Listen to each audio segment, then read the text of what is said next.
अहिले एकछिन बस्दाखेरि फेरि गाह्रो हुन्छ। मैले आसन मात्र देखाएको, यो पद्मासन हो यो। अनि हामी प्राणायाम गर्दाखेरि सबै यहाँ हेर है, सबैले ध्यान दिने त हेर्नु।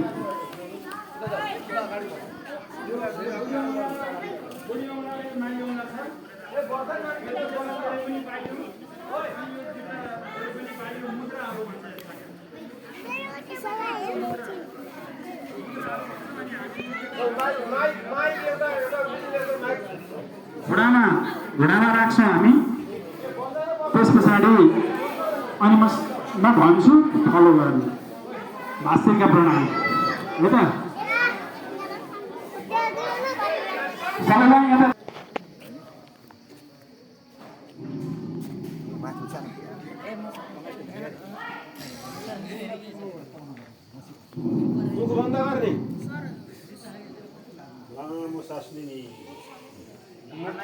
ढाडलाई सिधा, मुटु सिधा बनाउनुपर्छ।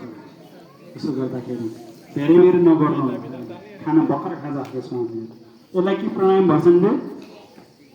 भास्त्रिका प्राणायाम। के हो रे? भास्त्रिका प्राणायाम। अब त्यसै गरी अर्को प्राणायाम छ।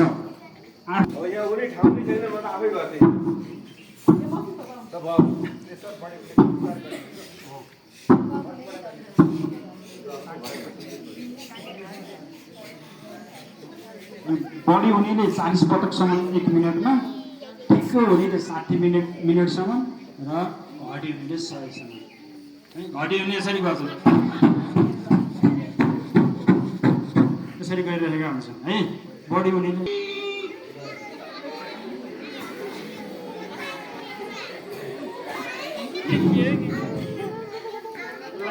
प्राणायाम भन्छन्। टन्सिल हुँदैन, थाइराइडको समस्या समाधान हुन्छ है त। बुझ्यौ? यो 4औं नम्बरको भयो। अब 5औं नम्बरको प्राणायाम चाहिँ नामै प्राणायामहरूको राजा। जुन बेला पनि गर्न मिल्ने, उठेर बसेर सुत्दा, गाडीमा हिँड्दा, क्लासमा गाडीमा अल्छी आयो भने पनि गर्न मिल्ने, जहाँ पनि गर्न मिल्ने। यसलाई चाहिँ अनुलोम विलोम भन्छन्। के रे? कम्तीमा सबै प्राणायामहरू 5 मिनटदेखिको 5 मिनट गर्नुपर्छ भन्ने छ योग विज्ञानको अनुसार। अनुलोम विलोम प्राणायाम प्राणायामहरूको राजा। यो चाहिँ हामी पहिलो गर्मी भएको बेलामा दाहिने नाकको प्वाल देब्रेबाट सुरु गर्छौँ भने जाडोमा चाहिँ देब्रे थुनेर दाहिनेबाट सुरु गर्छौँ है। अनि यसमा के गर्ने? पहिला एउटा नाकको प्वाल थुन्ने, अर्को नाकबाट श्वास लिने। अरू साथीले पनि थाहा नपाओस् त्यो श्वास लिएको। अनि त्यो नाकको प्वाल थुन्ने लिएको 1-2 सेकेन्ड राख्यौँ। अब अर्को नाकको प्वालबाट लिएको भन्दा केही बेर बढी लगाएर फाल्ने। अब फेरि त्यो नथुनेको प्वालबाटै लिने दोहोऱ्याएर। अब त्यसलाई बन्द गर्ने अनि अर्कोबाट फाल्ने। म लिन्छु एकचोटि, सबैले आँखा खोलेर हेर्ने ल।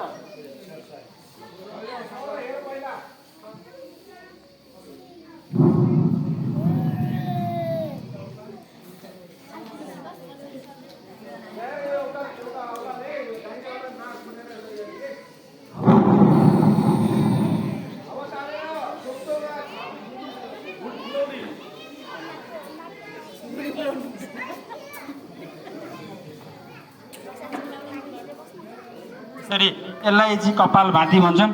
यो लिँदाखेरि हाम्रो कन्सन्ट्रेसन पावर बढ्छ। पहिलो कुरा है, कन्सन्ट्रेसन पावर भनेको हाम्रो ध्यान कता कता गइरहेको हुन्छ नि। क्लासमा सर्भिसलाई हेरिरहेको छौँ, तर ध्यान चाहिँ कहाँ, खाजा कुन बेला होला, घर कुन बेला जानु पाएन, कता के होला भन्ने त्यो ध्यानलाई चाहिँ नियन्त्रण गर्छ पहिले कुरो कपाल भातीले।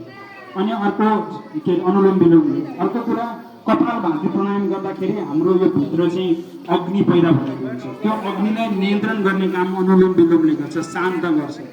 कपाल भाती प्राणायाम गरिसके पछाडि अनुलोम विलोम गरेन भने त्यो प्राणायाम गरेको हाम्रो पैतालाको हो औलाको टुप्पादेखि यो ब्रेनसम्मको नसाहरूलाई एक्टिभ बनाउने काम गर्छ।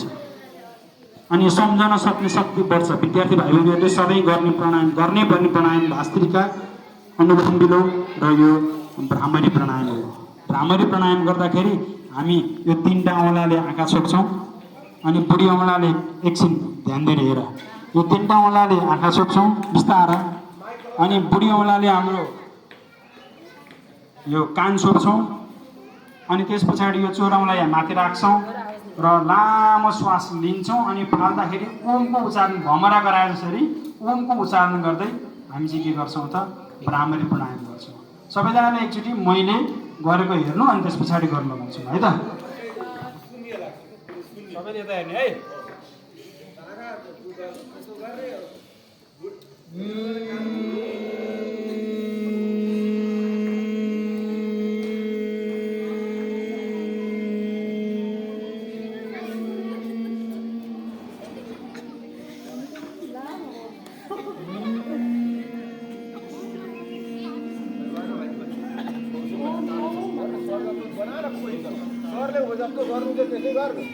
यो त सबभन्दा ओपन शिक्षा हो। हामी 3 पटकसम्म गर्छौँ र सबैजनाले 1 पटक चाहिँ गरौँ त। फाल्दाखेरि ओमको उच्चारण भएको हुनुपर्छ। आँखा छोप्नु लामो श्वास ल्याउँ फाल्दाखेरि नाकबाट फाल्ने ओमको उच्चारण लिनु। ल सुरु गरौँ।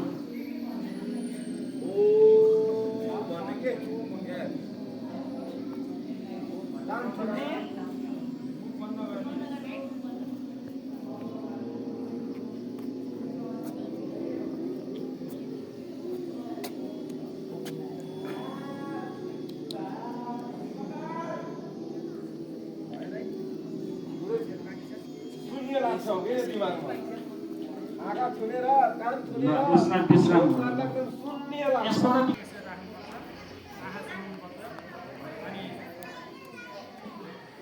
लामो श्वास तान्ने जति लामो श्वास तान्छौँ हामी त्यति बेरसम्म ओमको उच्चारण गर्न सक्छौँ। ध्यान दिएर हेर।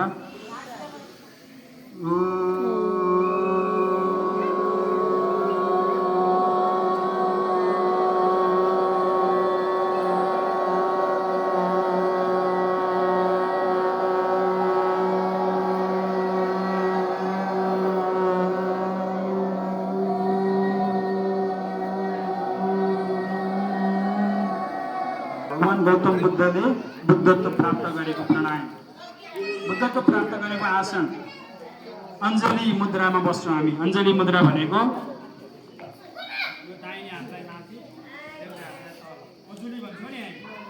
अञ्जलीको पानी खाने भन्छौँ नि, अञ्जली मुद्रा हो। अब यो पद्मासनमा पेन्ट लगाएर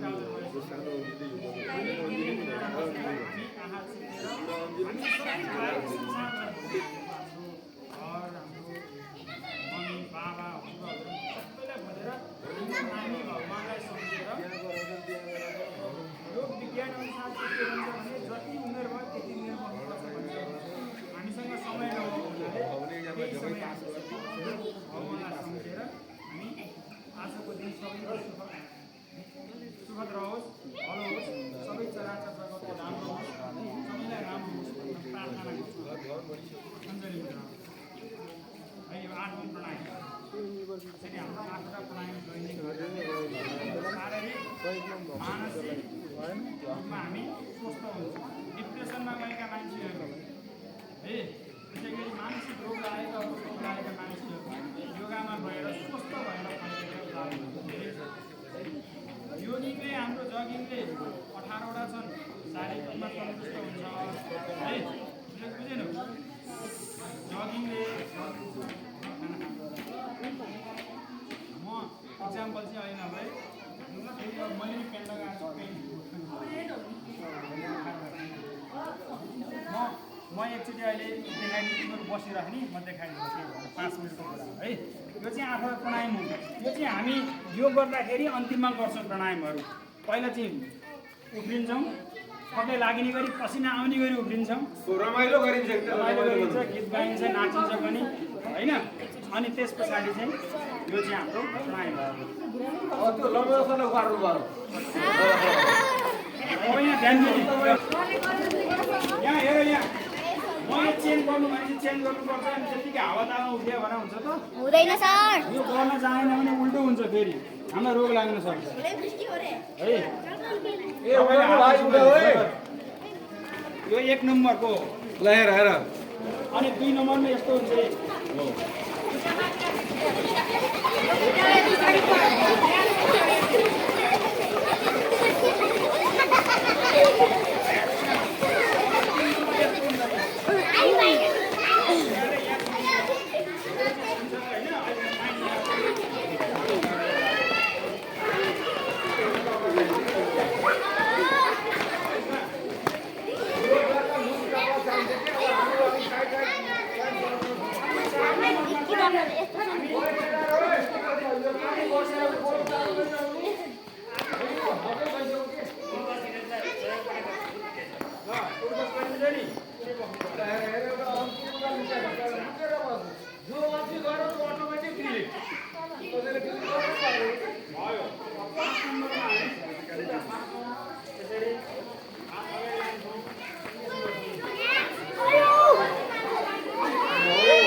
Yes.